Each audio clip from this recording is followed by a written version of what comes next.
I want to say good morning to everyone or good afternoon, depending where you are. And I do appreciate you carving out like an entire day to attend this. When I started doing this work, I did it because I really cared about my community.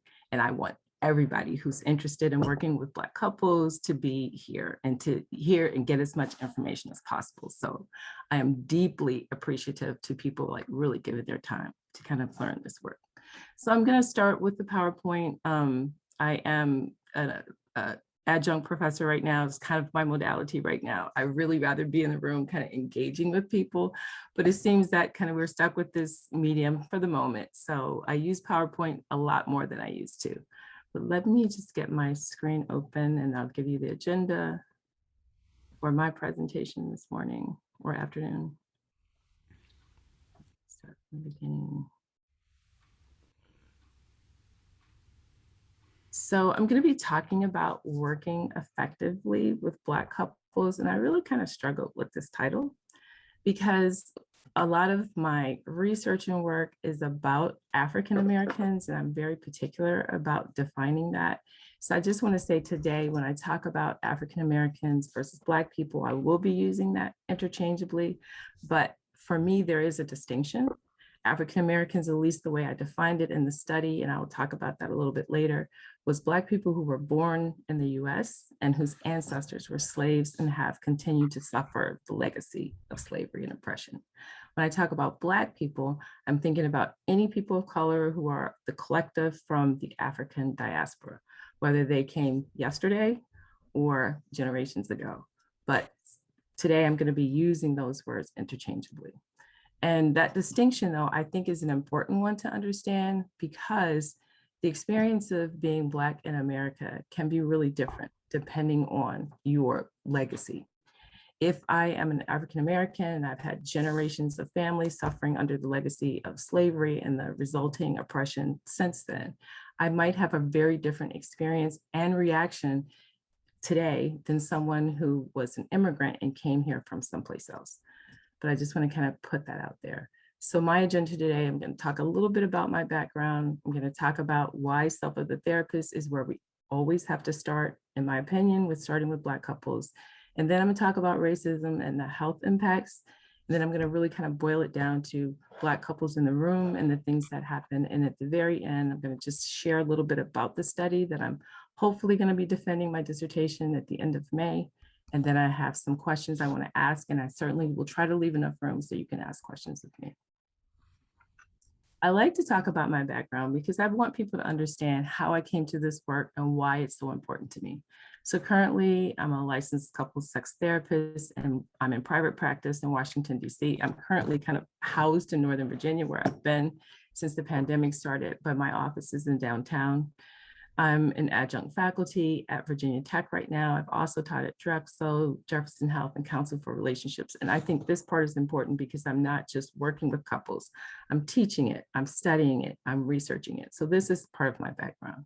I am a doctoral candidate, as Nancy said, at Drexel, and my study is actually on EFT with African Americans. I did an outcome study, which like I said, I'll share a little bit about later. And hopefully actually, I just finished a draft and it's circulating with my committee right now. So with some luck and a lot of hard work, again, I'll be defending at the end of May. I did complete an externship with NICEF, that is my EFT kind of family in New York. And I did my externship in 2013. I was in my master's program then, and then I did core skills twice, once in 2017, once in 2018. And I did it twice because I was about to start the study and I really wanted to make sure that I knew what I was doing. And I have been using EFT for about 8 years with Black couples in the community. I started with working with Black couples in the community in Philadelphia. And now, like I said, I'm in Washington. But before I actually went back to school to get my master's, I was an attorney in Baltimore City. And I did child welfare for 17 years. So my experience of working with communities of color, people who are struggling, is long and deep. My day job was I was a child welfare attorney. My role there was I was petitioning the court to terminate people's parental rights. And then I did divorce and custody at night. When I was doing the day work, I would be thinking, this is not really healthy. I was part of the system that, in my opinion, was kind of tearing apart Black families. And then my kind of side hustle, the divorced in custody, I'd often be sitting with my clients thinking, these people don't need an attorney. What they need is a really good therapist who understands what's happening for them. So after some time, I gave myself permission to go back to school and actually do that work. And I think it's important to know that part of me because it definitely shows up in the work that I do. And in my interim, I worked for 6 years directing community-oriented like nonprofits with marginalized populations in Philadelphia when I was trying to figure out how to make this transition from being an attorney to actually being a therapist. But that's just my credentials. I want to talk about the work because I think it's really important. I'm often concerned, I spend a little time on social media when people put themselves out as experts and talking about how to deal with Black people in this field. And it breaks my heart sometimes because people are getting a lot of bad information. So when people ask me, Marjorie, where does your kind of experience come from? Where does your knowledge come from? So here are what I call my receipts. So I have done an outcome study of EFT with Black people. That's the dissertation I'm writing right now. But I started with writing a theoretical paper about how to do this work. And that came from really sitting in the room with people and really thinking through what was happening. The way that I saw it was, here was this great model, EFT. I am an EFT therapist, but it wasn't really attending to the things that were important to the communities I've been working with for a couple of decades. And that was the construct of race and oppression and how it impacts relationships. So I went to the literature and I looked at the race scholars and what they had been saying in the social sciences, in the education world. And I kind of married it to EFT. And that's how I came up with this theoretical paper that was published in 2019 with my co-authors. And we really were thinking through what is going to be the best way to make this adaptation if there's going to be one. So that was my introduction to really thinking about how to put these two things together. While I was kind of conceptualizing the study, I did a qualitative study where I went and talked to Black couples about their experience about either talking about race in couples therapy or with their therapists. And this qualitative study kind of laid some of the groundwork for the work that I did later. What I learned from there is that, and I was talking to couples who had been in any kind of couples therapy, not just EFT, all kinds of couples therapy. People who had had therapists who were Black, people who had had therapists who were non-Black, and really getting their experience. And that did inform my thinking about how I was going to do this.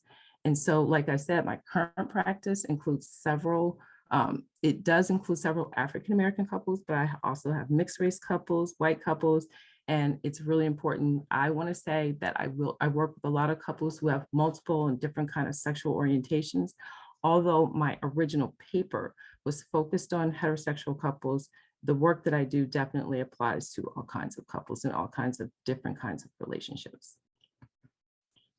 So I believe you cannot step in the room and start doing work with Black couples if you have not done your own work. It has to, for me, start with the self of the therapist. What are your ideas, regardless of your race, about the conceptualizations about Black people? Do you have an understanding about how race, power, privilege, subjugation impact not only the couple's identity, but how it impacts your own? Color blindness is a problem because if you step into a room with Black people and say, I don't see race, I only see you as a couple, you're missing a part of somebody's lived experience. As a Black woman, I would love to be marching through life without my race having an impact on every single thing I do. But that is not the reality. The reality is wherever I show up, regardless of my credentials, regardless of my socioeconomic status, regardless of my titles, regardless of my resources, I'm still a Black woman. And that has an impact on everything. And in the research that I do, race has an impact when I start talking about from a public health perspective, from cradle to grave. It never goes away. So if you are trying to come at this from this colorblind perspective, you're missing the biggest part of my lived experience and the lived experience of Black people in this country. So do you have a discomfort when you're talking about race or issues of race or oppression? And can you facilitate conversations in the room with Black clients who don't see it or don't understand themselves how racism impacts them? If I have couples that say, oh, race doesn't really impact me, I'm thinking they have so normalized their racist experiences that they're not understanding, say, for example, how it might be informing how angry they get or their inability to regulate emotions in certain circumstances, particularly if they had negative racial experiences at work, or they're consuming a lot of social media, where there are a lot of imagery about depicting Black people in a certain kind of way. So it's important to not just be able to engage in conversation when it's raised, but be able to raise the conversation yourself as a therapist. And so my question then is, what work have you done to understand the Black experience? I'm really at this point in my kind of research and kind of academic life, really looking at this from a public health perspective. This statement that was put out by this is the APHA, is the American Public Health Association, was powerful for me, because what it says is structural racism is a fundamental cause of health inequities, and that racism, particularly at the institutional and structural level, is a fundamental social determinant of health. That is powerful. If you don't know the language of public health, a social determinant are the conditions in which environments in which people are born, where they live, how they learn, how they work, how they play, how they worship, and how they age, that affect a wide range of health, functioning, quality of life, outcomes, and one's kind of longevity, how long you will live. And if racism is a social determinant of health, we have to really be understanding it in a global sense, even when we're in the room with individual couples. This legacy of racial oppression, according to APHA, is resulted in pervasive social inequalities and health inequalities across the life course. The most obvious one right now, no one can deny that people of color are suffering from COVID-19 and dying in larger numbers. In my research, I found that people are dying from COVID, Black people, 5 times the rate of white people. And so when you look at racism in this larger context and think about it as a mental health issue, this is what Dr. Joshua Gordon said, he's the director of the National Institute of Mental Health, is that persistent mental health disparities for African Americans cannot be eradicated without attention to the trauma of racism. There's no longer the sense of, oh, in couples therapy or in other kinds of therapy, racism doesn't matter.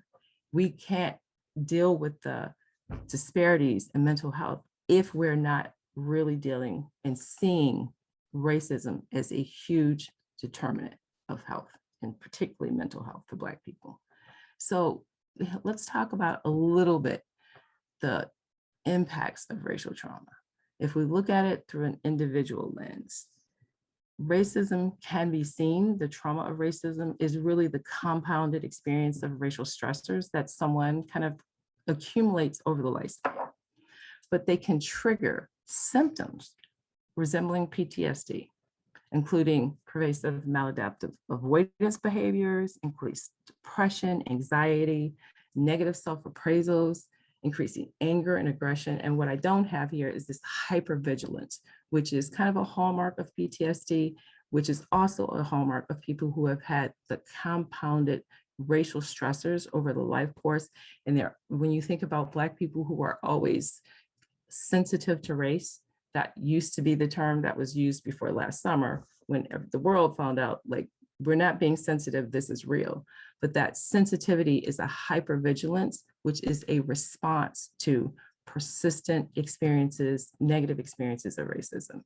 And I added this part, this is also coming out of my recent research, that now the integration between mental health research and physiological research is showing us that racism can interfere with healthy brain development in children, increasing the risk for cognitive issues later in adulthood, such as difficulty with emotional regulation.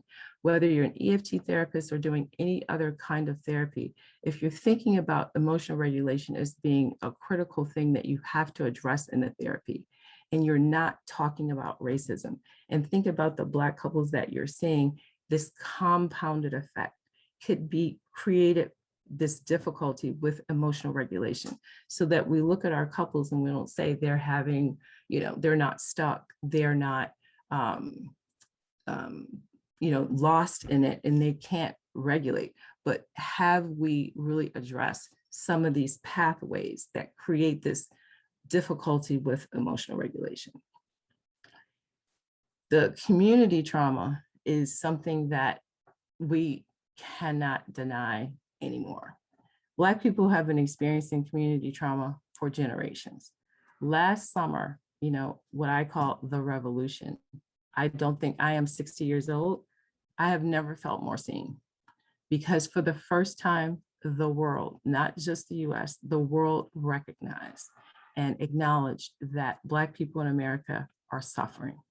And this trauma, watching what happened to George Floyd, and this has not gone away. We're still in the midst of this trial. So the trauma is ongoing. It hasn't gone away.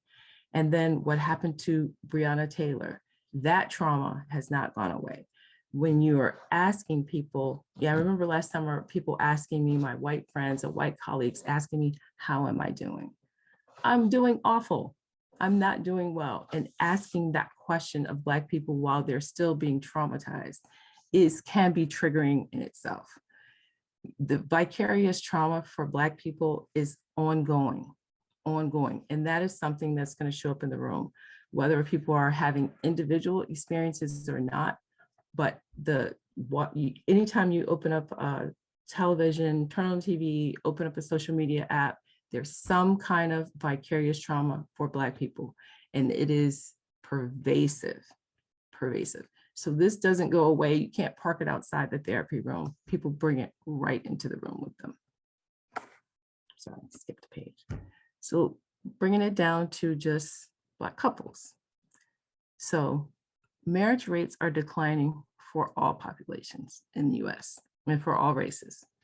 But in particular, for Black people, it has been profound. In 1970, 68% of all African-American households had a married couple. But by 2018, that rate had dropped 40 percentage points, 40 to 28%. And when you think about what is the cause, originally the research was looking at these disparities, comparing white couples to Black couples and finding, oh, Black couples have some individual pathology.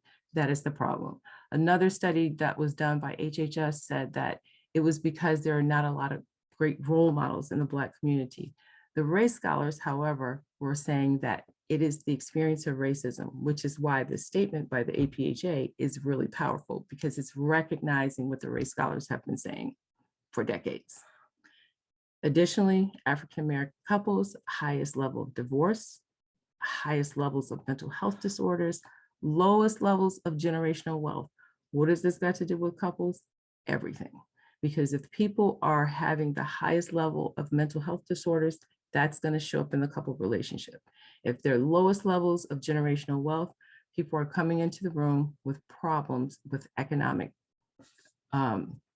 sustainability. That is a problem.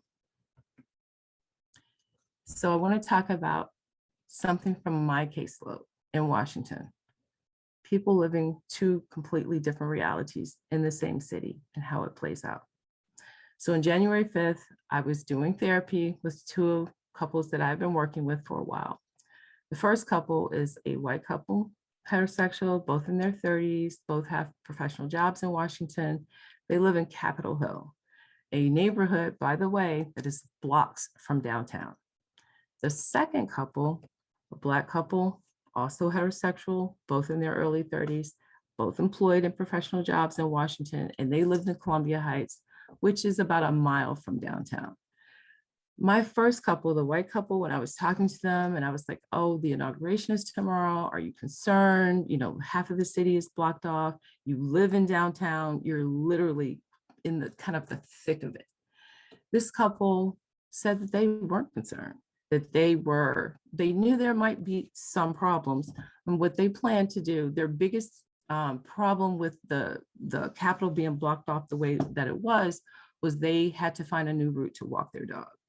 They understood, and this is not some racist couple, this is just a couple who's concerned about what's happening, but the concern doesn't rise to the level of how is it going to impact me, my relationship, and the way that I'm living right now. So they said that what they planned to do in terms of keeping themselves safe was they had decided to do their grocery shopping either before or after the inauguration. They weren't planning on really going outside. Both had jobs where they could work from home, but their sense of things was everything will be okay. That was my first couple. The second couple, the Black couple, were terrified.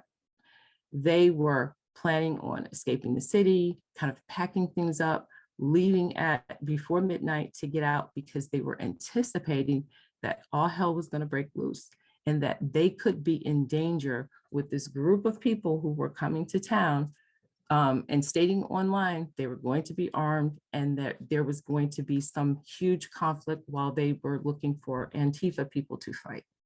They had said in the week before, when they had been in the grocery store and people had been coming into town already to prepare for the inauguration and for these rallies that were going to be held for Trump, that people were marauding Black neighborhoods in Washington trying to pick fights. That was their sense of it. Whether that was real or it wasn't, just really holding the experience of these two couples who are similarly situated in terms of resources, similarly situated in terms of their professional experience, and living in two completely different realities. My second couple did wind up leaving the city. They, used their resources. I think they went to Philadelphia and stayed for a week till things settled down to come back. But when you think about this from a therapist perspective and who shows up in the room, and if we're using a model that is not really addressing the second couple's experience in the world, and we're just attending to, say, their emotions, and we're attending to, attachment or, communication, and we're not really digging into the reality of the way that they're living, again, back to the self of the therapist stuff, you're really missing the lived experience of these couples. So when you're in the room, therapeutic trust with Black people is everything. That came out in my qualitative study, and it certainly has been my experience with now, I've probably treated close to 300 Black couples in my career. African Americans in particular have a historical mistrust of the medical and mental health professionals for good reason. You think about Tuskegee, you think about Henrietta Lacks, the way that the medical and mental health professions have utilized Black people for research, not compensated them, and not treated them fairly. And even Black people in the hood who are not educated know about Tuskegee. Everybody knows about Tuskegee, and that's lingering in the mind. So if I'm coming into the room and I'm looking at you, whether you look like me or not, I don't trust that what's happening here is actually going to be in my benefit. And I may come in with a lot of skepticism. So are there going to be some microaggressions in the room? Will you believe what I say? Will you minimize me? Will you judge Black ways of being? What does that mean? I had a couple in the qualitative study said, well, Marjorie, we do things sometimes out of order. We might have kids before we get married. We might not go right to college. We might not be buying a house. We might be renting for years. And if I come into the room and I bring kids from a previous relationship, my partner brings kids from a previous relationship, and I'm looking at this therapist and I'm concerned that they're going to judge the way that we live and these Black ways of being as not being normed. That is what's in the mind of many couples. We have to know that. Will you expect me, if you're not a Black person, to teach you about my Blackness? That is exhausting. I don't want to teach you about what my experience is as a Black person. I want you to have done your own work, and then you can have questions and ask me about it. Ask me about my experience, but having some background and knowledge and understanding that the way that I live as a Black person in America, regardless of my resources and education, is probably very, very different from people who are not Black. When we think about the assessment period, the power of a story is probably, I want to say, the biggest asset that a therapist has in building trust with Black couples. When I do my work, even though I am seriously grounded in EFT and believe in the model, I have shifted what I do in the assessment period to allow people to tell me their stories. I don't dig in asking about their attachment histories. I let them tell me what they want me to know, and I listen. And I really listen to what they're saying. And if we can allow the storytelling to show up in some part of the assessment, we're likely to get much more than if we have some checklist of questions where we're trying to dig in. For a lot of Black people, when they first come to therapy, again, that mistrust is there. They're vetting us to see if we can handle what they're saying. And if we are not listening, if we're interrupting, if we're trying to redirect them because they're giving us too much content, we have to think about Black people are used to being talked over, talked down, cut off.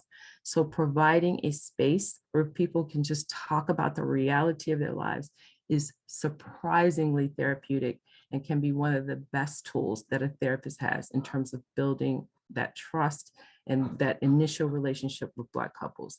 And then of course, this is our EFT thing, but even if you're doing, regardless of what kind of model or therapy you're doing, validating, validating, validating, not questioning, saying, oh, is that real? Or, did you see race there, or did race show up? And maybe that wasn't it, it was something else. It is trusting that people are telling us their real experiences and validating, validating, validating what they say to be true and true as their experience.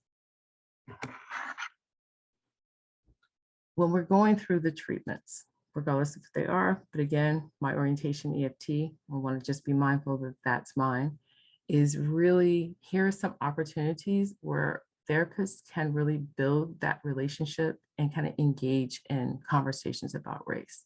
Is one, really asking about the cumulative negative racial experiences and really helping people to see where it might be interfering in a treatment. If I have a couple who has had really negative experiences, say with a white boss, I'm thinking about some Black women that I had in a couple of my, not just in the study, but in some of the couples that I treat, where they have had white bosses who were really oppressive, and then they're angry, and then they come home, and then their partners, Black partners, want them to do something for them, and they're projecting that anger onto the partner.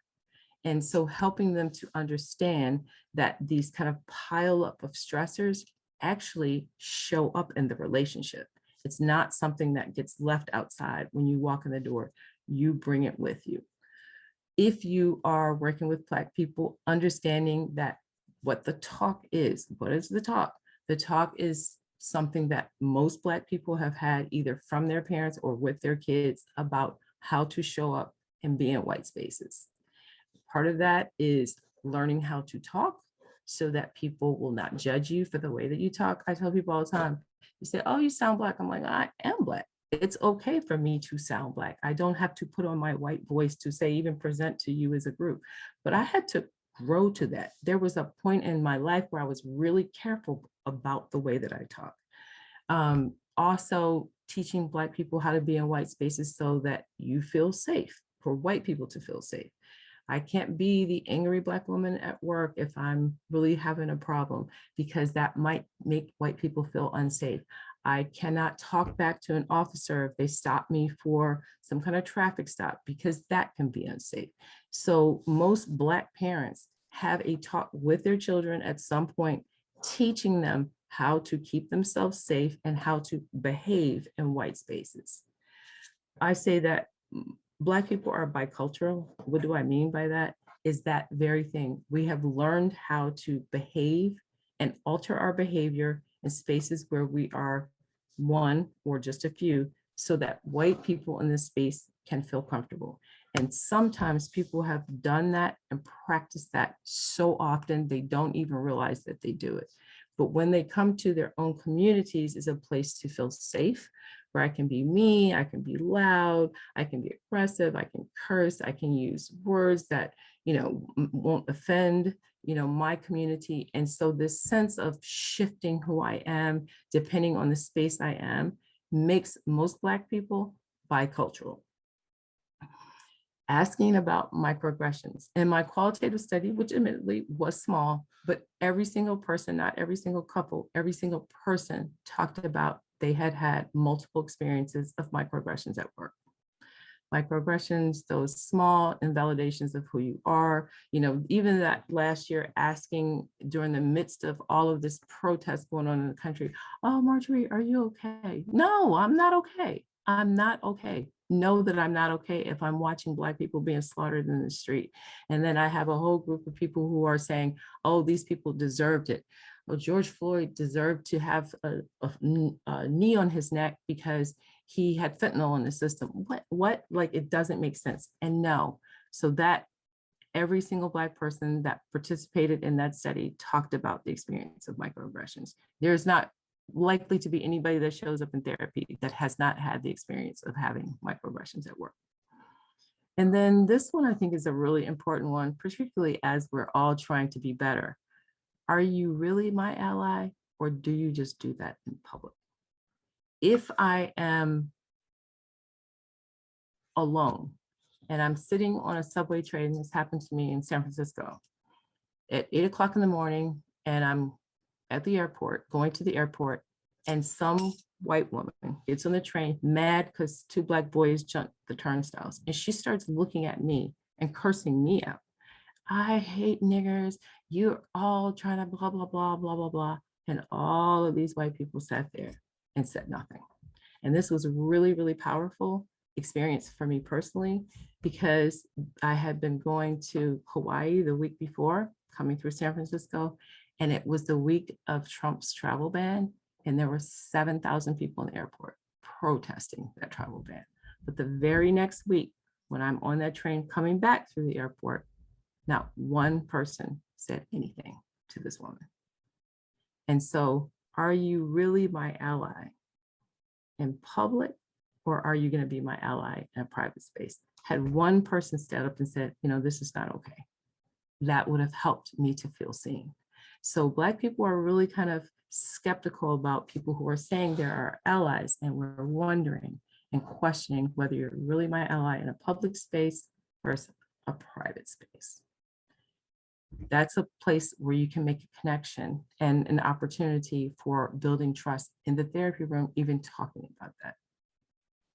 African-American resilience is something that, people marvel at. Oh, how can these people go through so much and then show up in the ways that they do, still, having it together. When I think about this, I think about Black women and the hashtag kind of, Black women are strong, Black women are be able to hold it down, but this is a result of constantly dealing with racial stress. So while on the surface, it looks like we're very resilient, there's a price for that. And I'll come back to the public health where I started. There is a reason why Black people have the highest levels of heart disease and the highest levels of depression and the highest levels of anxiety, because we're so busy building our resilience through experience that it becomes toxic to the body. The body keeps the score. So these are opportunities for connection. Black couples in the room, vulnerability and the roadblocks to vulnerability. For me, and the work that I do, and definitely in the study, this is one of the biggest kind of things that I saw in terms of getting in the way of doing good therapy with Black people. You have to understand that Black people, a lot of them see vulnerability as a liability. It's not safe to be vulnerable. And that sense of it not being safe to be vulnerable is something that people carry right into their relationships. It is the absolute hardest thing to do to help Black couples to really establish a sense of safety around being emotionally vulnerable, even with the people they trust, you as the therapist, or with each other. And what is that about? If I am a Black boy growing up in society, part of my socialization is to socialize me. Remember my mother and father giving me the talk about how to be safe? That is building a wall around vulnerability. Don't let them see you sweat. Don't let them get to you. Don't, be provoked. Be strong. All of these messages are messages that actually impact our ability to be emotionally vulnerable. And so Black boys will grow into Black men who will show up in the room. They can't talk. And I know Imante is going to talk a lot about this in his presentation. They can't talk. They can't emote. It's not because they don't want to. They may not know how to. And they've never really been given the space to do that and have it validated. I once had a Black man who was telling me that his father had multiple infidelities when he was a kid with women in the neighborhood.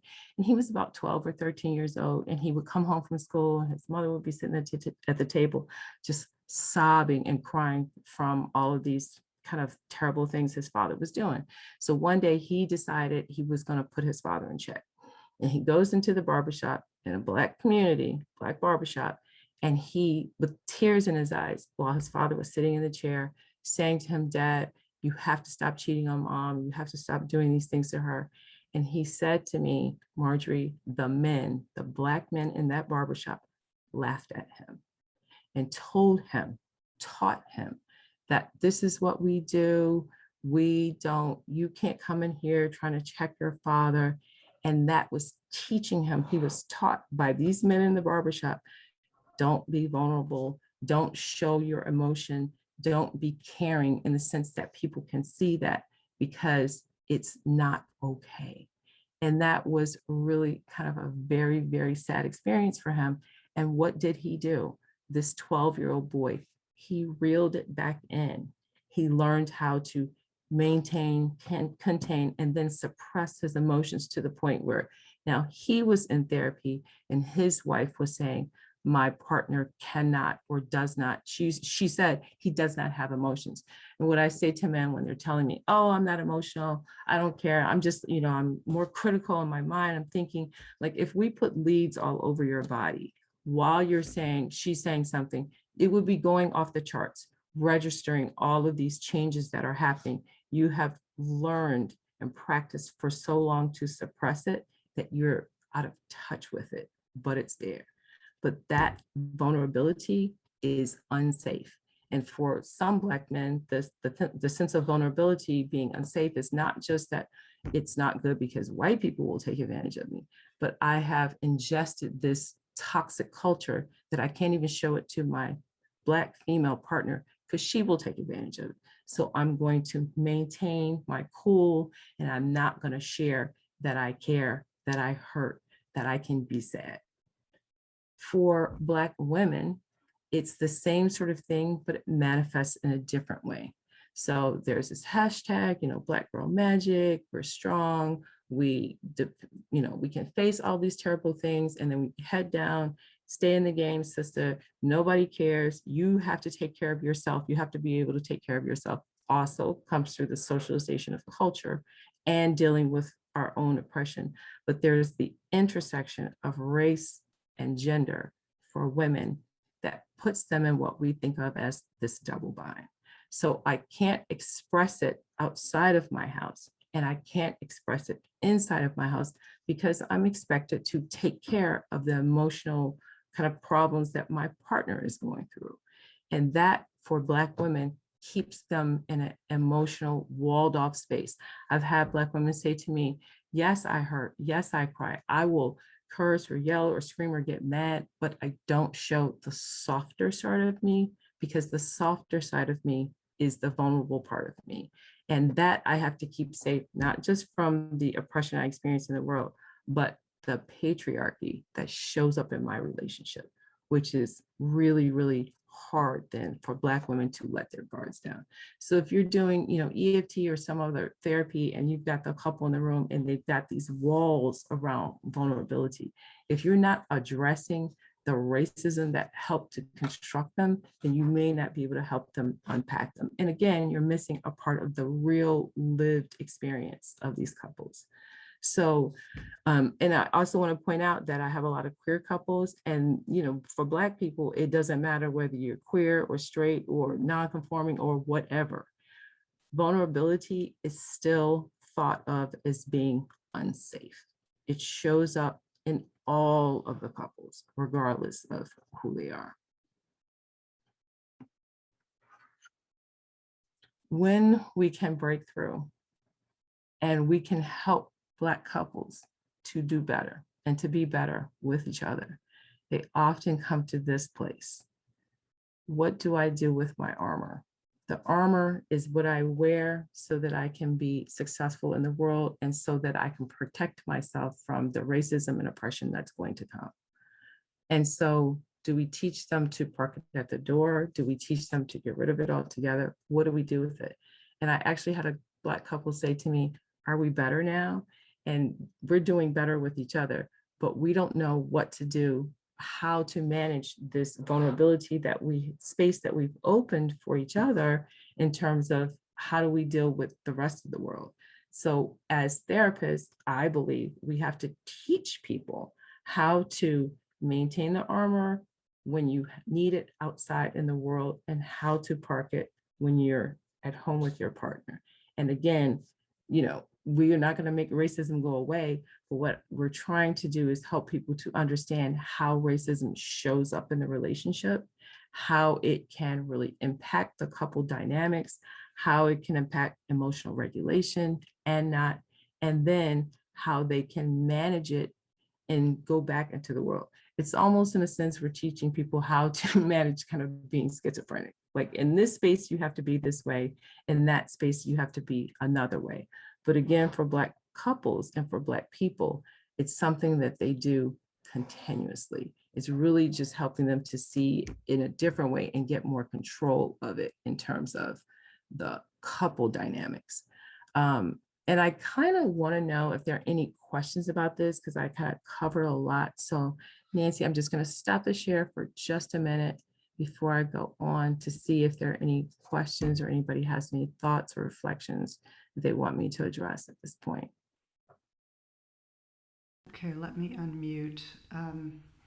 We have two questions. One question was very simple about your opening about the definition of African Americans, and this was from a Canadian that was asking if the term African American applies to Canadians as well, or if there's a different term. So that was one question. Well, that's a good question. And I think that for me, I think of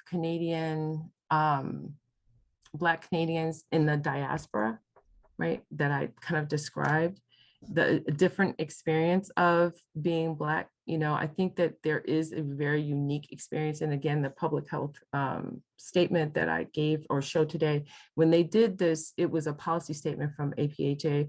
They actually talked about the uniqueness of being born in the United States and having that legacy of slavery for generations, and how even in terms of measuring the social determinants of health, how it shows up differently for that population. So I would define Canadian, Africans as people who are part of the African diaspora. Okay. But, my colleagues might disagree with me. I ain't saying I'm the expert on this. This is how I define it and think about it, for sure. Okay, and there was one other question, and I'll read it out loud. As a white therapist, I feel sometimes like I'm not the right person to encourage vulnerability in Black clients. It is part of my privilege to be able to afford my vulnerability. How can I approach this in a useful and safe way? I get that question every time I talk. And I really say this, I start with self as a therapist for a reason. because I think that everybody has to do self with the therapist work in terms of working with Black couples, and not just white people, but certainly, Black people as well. But people who are non-Black have to do the work before you come into the room. That's again going back to that couples thinking, are you expecting me to teach you about my Blackness? Because you are white and because you have power, because you have a certain privilege in this society, does not mean that you can't be helpful in this space. Otherwise, what are we doing, right? If we don't think that white people can help Black couples, why are we here? I firmly believe that it's absolutely possible that white people can help Black couples if they do their work. If they do their work and if they understand the limitations of even that, and being able to sit in uncomfortable spaces and have uncomfortable conversations. And when I talk about doing the work, this is not something you go to a workshop and you learn how to talk to Black people and then you got it. It is an ongoing learning experience because life, again, is dynamic.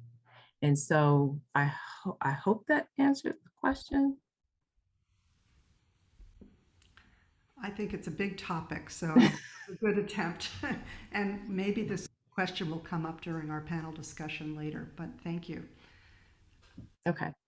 So I'm going to kind of go back to where I was in terms of my PowerPoint. I'll give you one more question. Okay, sure.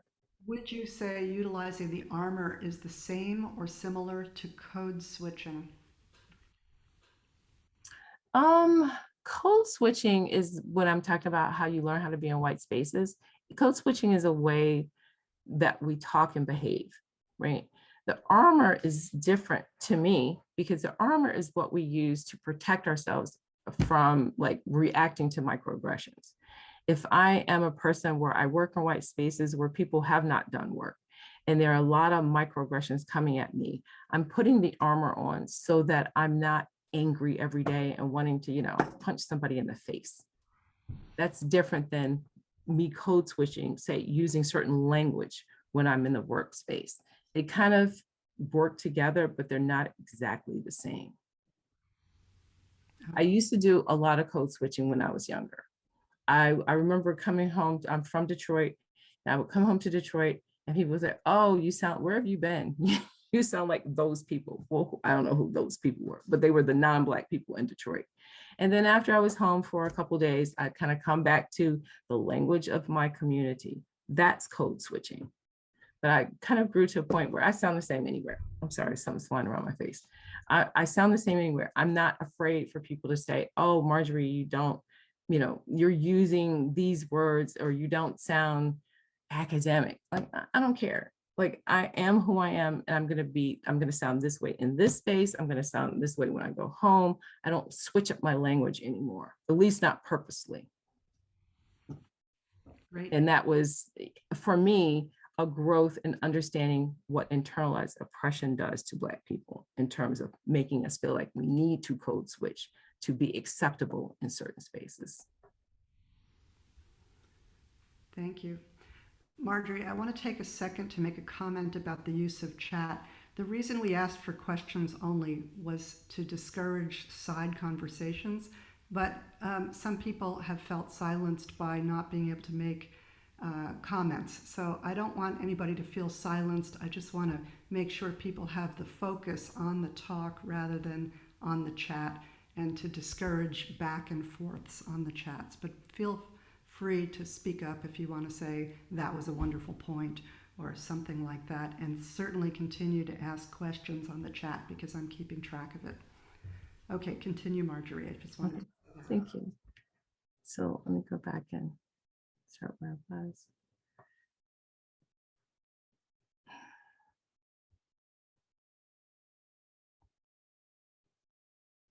So I was talking about, are we better now? What do we do? And like I said, for me, when I'm talking to couples, particularly when I'm getting to the point where they're getting close to terminating and we have kind of worked through the issues that they brought in and they're working, that they, the issues and goals that they had and meeting their goals, I'm doing a lot of talking to them about really how to maintain the sense of unity with each other, around giving each other the space to talk about how race has impacted them. And we do a lot of kind of going back, not just talking about the goals of EFT and what they've accomplished, but certainly how race has impacted them, how race will continue to impact them, and being mindful kind of about that part of their experience.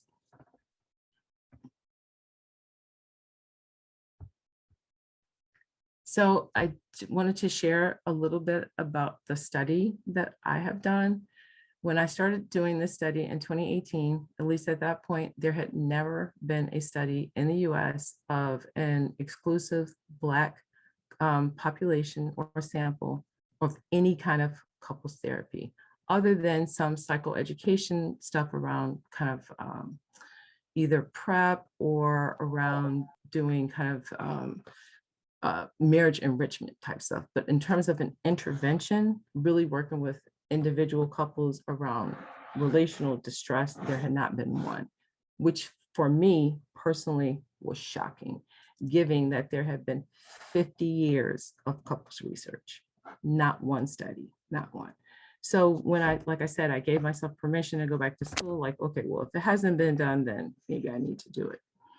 So what I did was what I was conceptualizing as an outcome study, but that shifted as I was doing it. I think I started with 14 couples. It wound up being 10 who finished the intervention. They got 14 sessions. There were 90 minutes each. How I decided 14 sessions. Dr. Liu had been at Drexel before me, had created this construct where she was doing outcome studies for diverse couples. And I used what she had already set up and added on another arm and just made the sample that I was using African-American. Those 90-minute sessions, it wasn't 14 weeks, it was 14 sessions. I learned was not enough. That was one of the findings from it. I use a bunch of different measures, but one of the most important ones in all the EFT studies is this RDAS, kind of measuring relationship distress pre and post treatment.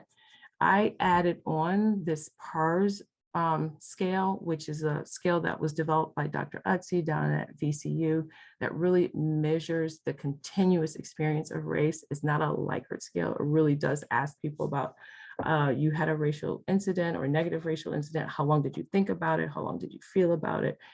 How long did it impact you? I use that scale. I also use a few other measures, kind of basic measures of depression and emotional regulation. I don't have those on here because to me, these were the bigger ones. And I did make adjustments in the EFT model. And I made those adjustments in the EFT model kind of based on what the literature had said about what the race scholars were saying. Like I said, marrying what the race scholars were saying with EFT. What I created, and did was a longer assessment period. I use storytelling versus kind of that attachment-oriented kind of questionnaire that we tend to do with couples in EFT. And I spent a lot of time in kind of stage one of EFT, really, really helping people to paying attention to vulnerability and how vulnerability is organized around and related to negative racial experiences.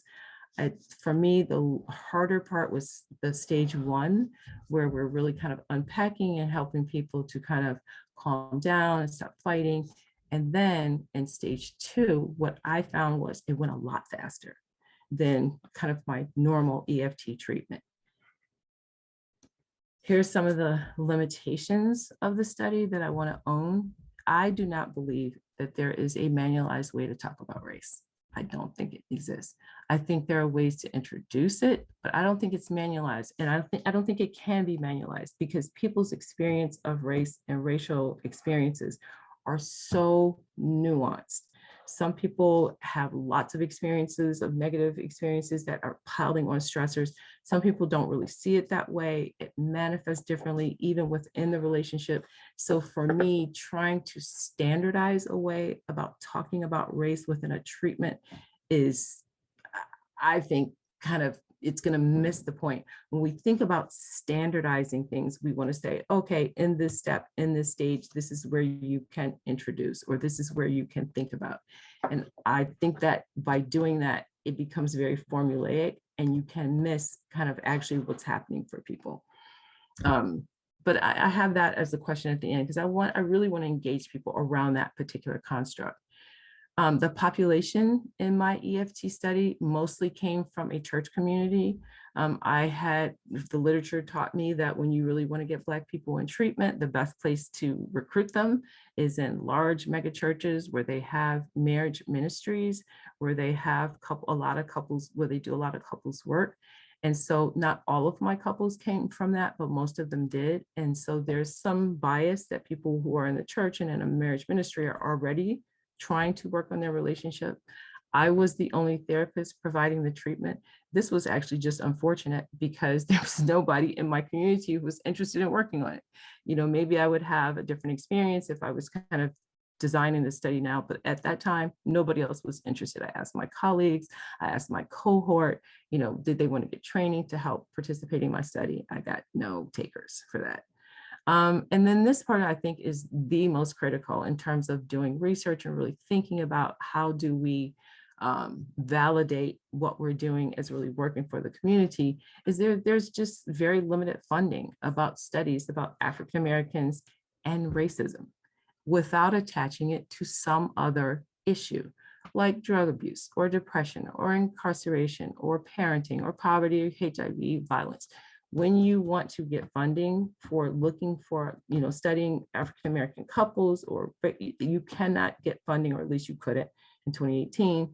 And again, hopefully Dr. Joshua Gordon's statement from NIMH saying, if we don't attend to the trauma of racism, we can't eradicate these mental health disparities, hopefully will trickle down to open up some funding for this. But at that time, there was no funding for it. And then I want to really emphasize that there was such an academic non-acceptance of race or racism as the primary issue for inquiry. Again, it needed to be attached to something else. We could say, well, that was because of the funding. But I actually had a lot of professors in my department and people that I encountered who was like, why are you studying this? Why does anybody care? How do we know that regular, and I'm putting regular in quotes, EFT does not work? And that conversation for me about what is regular EFT is one that people don't want to engage in. Because if we go back, I've done a lot of research about Sue Johnston and her model, and how she created it and why. She created it for white couples. She tested it on white couples. It was utilized for white couples, even though there are lots of people in the community using with other types of couples. But again, 50 years of couples research, 50 years of couples research. And in the first 10 or 20, race and ethnicity wasn't even a factor that was identified in the people that they were studying. And it's only been in recent years that we're really talking about in studies, who are the people, what is their race, what is their culture, what is their ethnicity, but still all of the research, still no studies on Black people. So there's an academic non-acceptance of race as the issue for inquiry. But those are limitations of the study. Some of the findings that I just want to share that I can share even before I defend the dissertation was that one of the things I found was that I definitely needed more time with these couples. People came in at a higher distress level. They made big change, but their ending points were kind of not in line where other EFT study couples would end it, but the change was bigger. So that's something to think about in terms of directions for future research. But here's some questions that I really want to kind of engage this community with that's on this Zoom webinar or workshop today is, do you think that it's possible or to operationalize addressing race, either in EFT or any other couples model? And if so, what is gained by doing that? What do we gain by operationalizing it? And what is lost? Who benefits from operationalizing or kind of standardizing talking about race? And who loses? And if we can't do it, then how can we talk about what we're doing today? This is what this conversation is about, incorporating racial conversations meaningfully in this treatment. So I'm going to stop here. And those are the questions that I'm putting out. And I would love to engage anybody that wants to engage with this. We certainly have the panel this afternoon after you hear all of the presenters, where we can again come back to some of these issues. But these are the issues that are kind of on the forefront of my mind right now that I'd love to have some conversation around. Okay, I have a question here. Do you want to Okay, sure. And just to say to everybody, if you have a question, please type it in so we can ask Marjorie right now. It's a large group for having each of you speak up, but I suppose we could also do it that way since we have about 15 minutes. So if you want to raise your hand using the reactions button at the bottom of the screen and ask the question yourself, that's fine with me. There's only one question here for me to read out loud, so I'll start with that. And this is a question from Robert Seller. In my experience, Black and mixed race couples often have significant family of origin trauma in addition to racial trauma. How do you address the impact of both with sensitivity to their contribution to emotional dysregulation, negative cycles, etc.?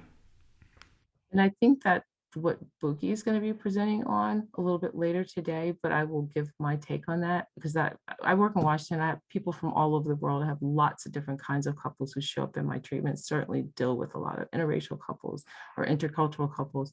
And what I do, the thing that I learned from doing this study about, EFT with Black people and really attending to race was it opened the space to talk about culture with everybody. So I'm not just using that to talk about people's Blackness or the experience of racism.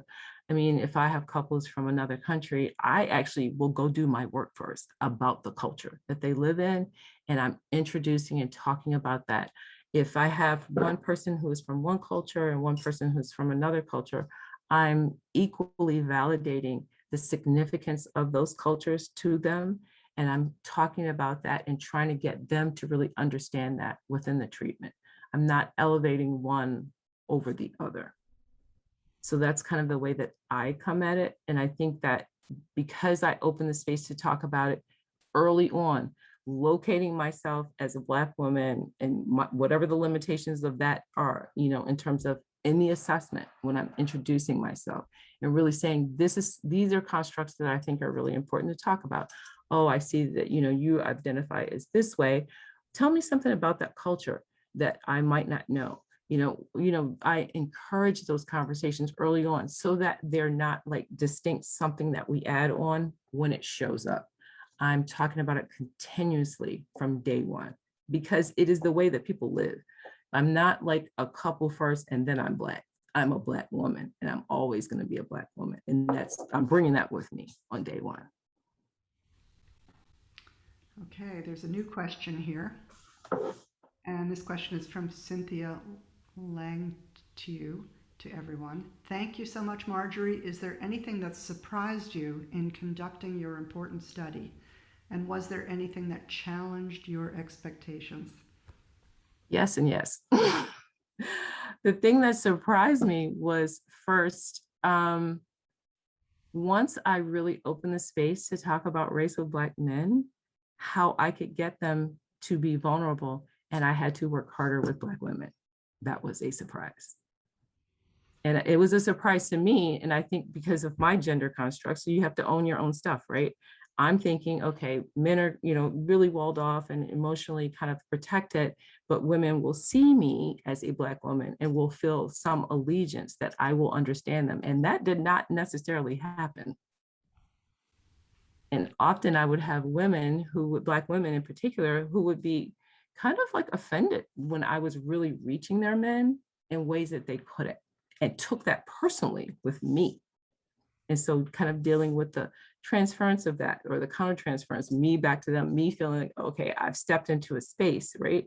And owning my own stuff. So that was hard. Another surprise was how much sex people talked about. And so for me, in the midst of the study, I went down to the Council for Relationships in West Philly and I got a postmaster certificate in sex therapy because it felt like I really needed to attend to this issue in a way that I knew what I was talking about. And my 1 or 2 classes I got on, kind of sexuality in my master's program, in my opinion, did not prepare me sufficiently to really deal with those in a meaningful way. So those were kind of 2 of the biggest kind of challenges that I faced. Marjorie, there's a follow-up question by Cynthia. What did you make of that gendered perspective? I had to do some work around gender and really thinking about, well, what is really happening for these women that, they're wanting, so for example, they like begging and pleading, oh, I want my partner to open up, I want him to be more emotionally expressive, I want him to do this, and then I get him to do that, but he's saying what they don't want to hear. And then they're like, I don't want to hear that, and really trying to really understand kind of what's happening. And then the racism that's still there, right? So one of the things, and I think I wrote about this in my paper, was I really had learned pretty quickly that even though EFT, we kind of start with the withdrawal, and they're not always men, but sometimes, a lot of times they are men. And if I'm starting with the withdrawal and it's a Black man and I get him to start opening up and being expressive, I'm leaving behind Black women who have already felt silenced in the relationship. So even though that's part of the EFT kind of model, the way that we proceed, I have to come back and really attend to and understand what was happening there. That again, as a Black woman, I'm being expected to wait my turn, and you're taking care of my male partner's emotional needs first before you attend to me. That's what it felt like for a lot of women who said that. Okay, there's another question here from Ellen. If operationalizing means making sure that we are attentive to issues of race, I believe that benefits the work. If it means having a script that we perform, then we're not really listening. Do you want to comment on that? I agree. I mean, I do. But and the thing about operationalizing, I really want to put out there, this is my experiences as not just as a clinician, but as a researcher and a scholar. And I think that the work expands when somebody is pushing back against that and say, have you thought about that? For example, I am a systems thinker. I am trained in family systems. I am to the core a systems thinker. And I was up at Rutgers, and I think I was talking to Dr. Shalonda Kelly, who is, by training a psychologist and comes from a really different orientation. And I was just talking about how psychologists don't really think in this kind of ecosystems way and what they're missing. And she kind of laughed at me and she said, well, Marjorie, you can't throw out the baby with the bathwater. Like, we all have something to contribute. And if we stay siloed in our orientations, me as a systems person, you as a kind of as a psychologist, and really individualistic from my perspective frame, then we're missing the work that we can do if we integrate and learn together. And so, I really took from that, to be more open-minded and thinking in my thinking in the way that I'm approaching both the work and the scholarship, and being able to integrate even things that I feel uncomfortable with.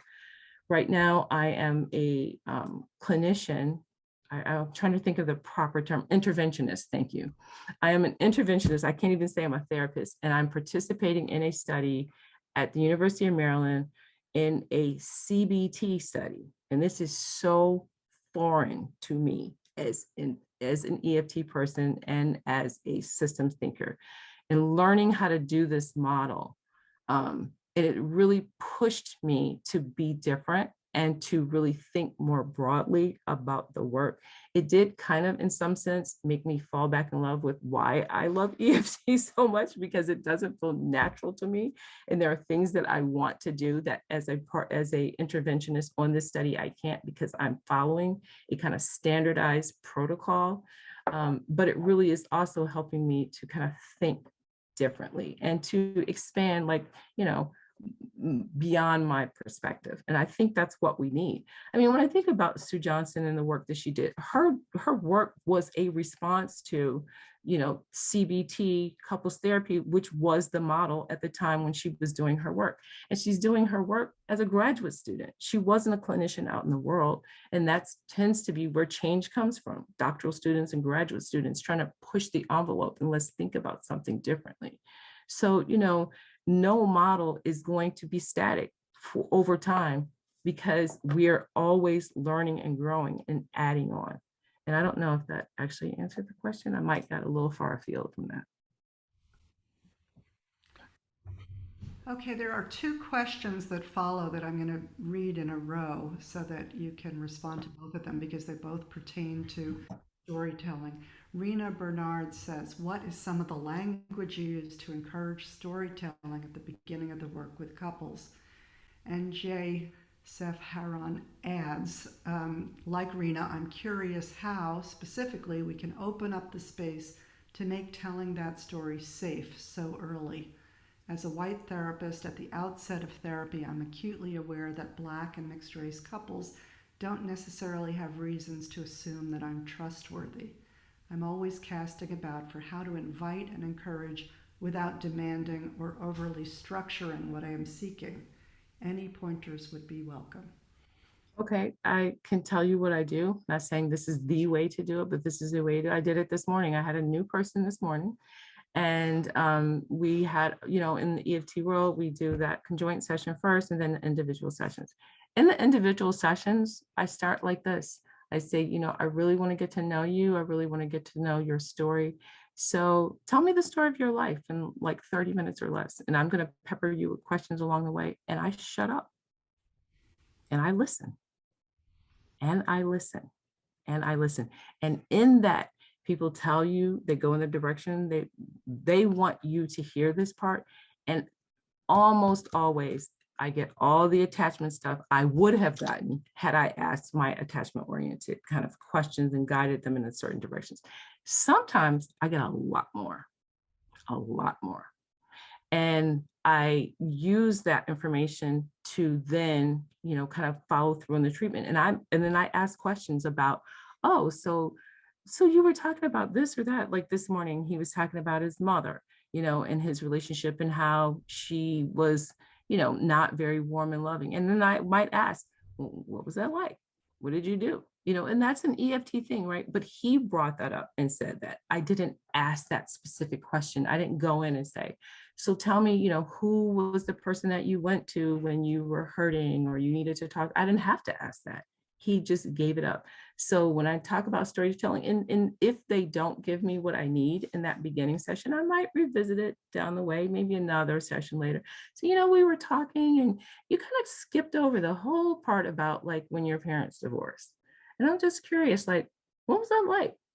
I might come back to it later, but in that initial kind of individual session, I am allowing people to tell me, and I do a lot of listening. I do very little talking in that session, but that's my way. Great. Okay, here's another question. One struggle, this is Kathy Lee. One struggle I've had with EFT is its emphasis on tone and how it may feel like tone policing. Do you have any suggestions in working with tone, especially with non-white and interracial couples? I'm kind of chuckling because I was thinking about in the study, I had a Black guy who was really loud and really kind of his booming voice and very, very kind of almost aggressive in his tone. But he was like boys in the neighborhood. So it didn't really bother me. But one time we were in the middle of the session and he was just really loud. And I was in I'm in a family science center. So there are people doing therapy in other rooms. And one of the other therapists knocked on the door and asked me if I was okay because she heard this kind of loud thing going on. And I was like, oh, no, we're fine. And later I had to say, I'm not going to police his tone. Like, I'm not going to do that because he's gotten that his whole life, right? I'm comfortable with it. Now, the tone going at the partner, if this is just the way he's talking, I'm okay with it. And I will just let it happen and be natural. And then maybe after he trusts me, I'll be like, okay, so, you're scaring people in other rooms. Can we just dial it back just a little bit so that we can keep things kind of private in here? I might put it like that. But if it's coming at the partner, I am doing kind of classic EFT. I'm catching that bullet. I'm not allowing people to kind of, be nasty to one another or talk to one another. I'll interject and use myself and say, the way you're talking to her, like I'm feeling some kind of way about that. Like it feels very kind of aggressive to me. And so I can imagine for her, if this is the way you talk to her all the time, or this is the way you talk to him all the time, in this dismissive tone, that is probably what's part of the problem. I just call it out and talk about my experience of it in the room. But that to me is kind of classic EFT.